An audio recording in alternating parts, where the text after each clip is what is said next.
Welcome back, dear learners.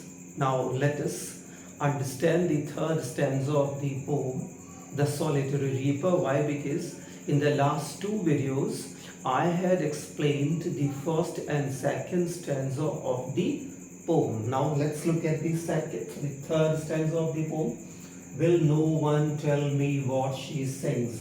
Perhaps the plaintive numbers flow. Plaintive means sad. Numbers flow here means this song. He says plaintive numbers actually means some sad song. Number flow means to come out. That comes out from the mouth of this very particular, you say this the singer, that is solitary reaper, that is who is all alone in her cropland. He says, here he puts up a kind of a rhetorical question. Will someone come forward and explain the meaning of the song of the girl? But the poet is sensible enough in understanding the meaning of the song of the girl. Why? Because in the second line of this stanza he says that perhaps maybe he is not 100% sure that the girl is singing this, girl is singing that, but to some extent he is sure that the girl is singing some sad song. The girl is allowing the sadness of her own heart to come out in the form of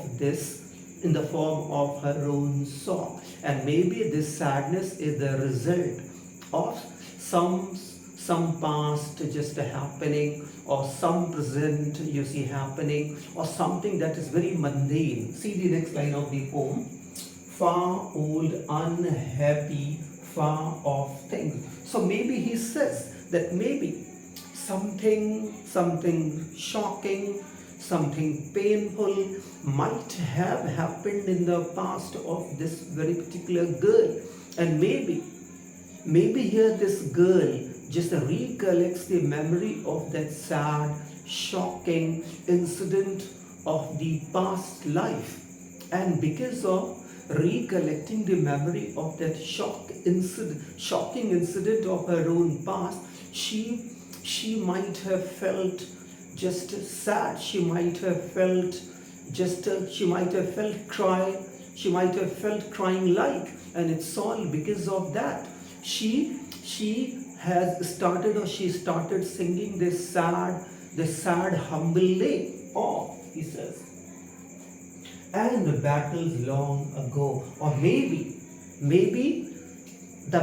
some battle might have taken place in the country Scotland, and in that very particular battle, this girl may have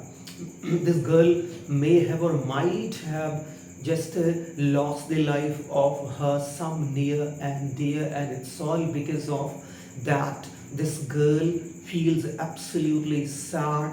She feels absolutely upset, and in order to relieve herself of that sadness and suffering that her heart is full of, she here starts singing that sad song.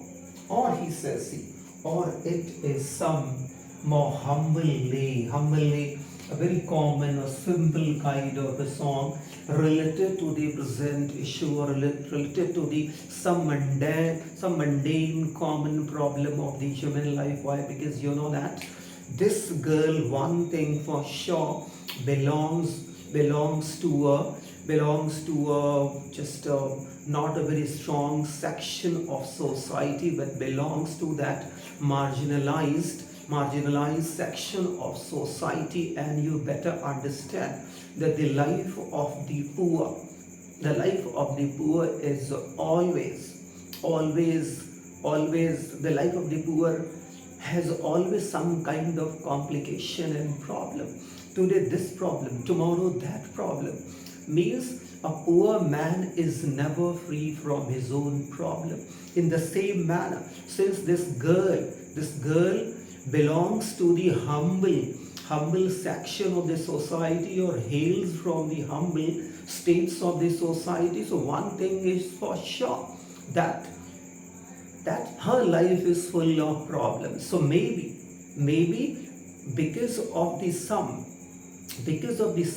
problem, some present problem of her own life, this girl feels absolutely sad and upset, and in order to relieve herself, here she is giving a vent to that suffering, that sorrow her heart is afflicted with. See this.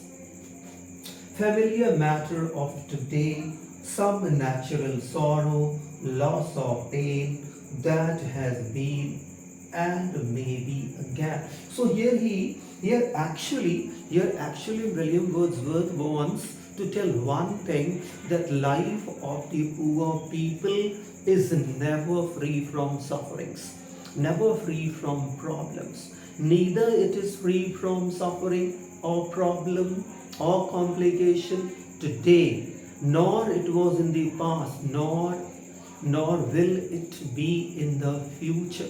Why? Because a poor man is born in sufferings, lives in suffering, and generally dies in suffering. Means the life of the poor man is always complicated.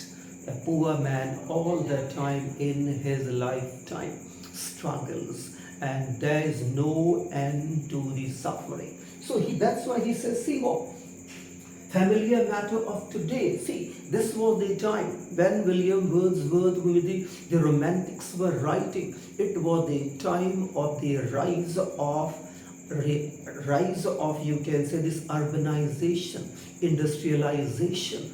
And see, William Wordsworth could well understand that this rapid growth, this rapid change that had been happening there in England, in London, somewhat was not going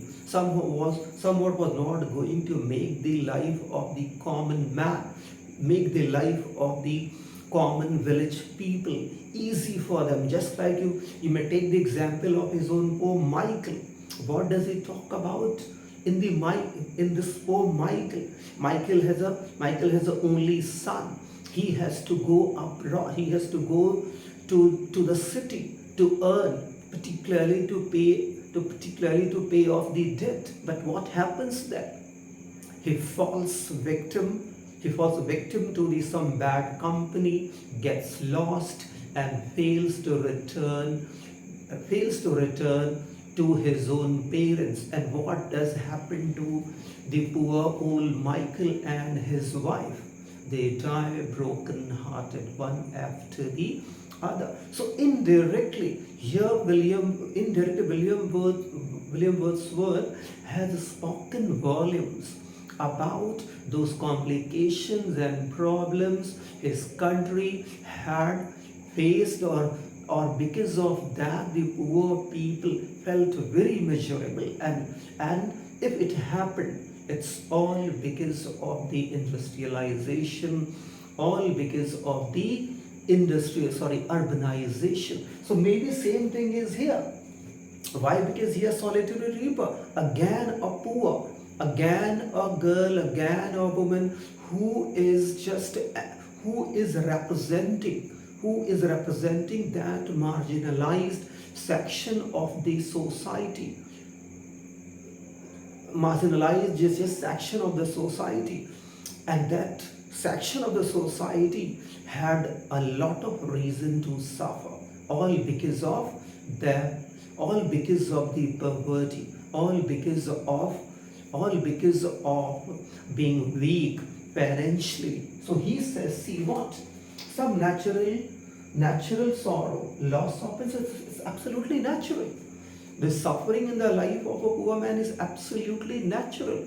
So if this girl is singing some sad song, maybe she may have recollected some shocking incident of her past life, or the mundane common issue of their present life. Why? Because he says that the life of the poor man has suffering today. The life of the poor man had suffering in the past, and the life of the poor man will have suffering in the future. Means a poor man will never ever be able to get rid of his own sufferings.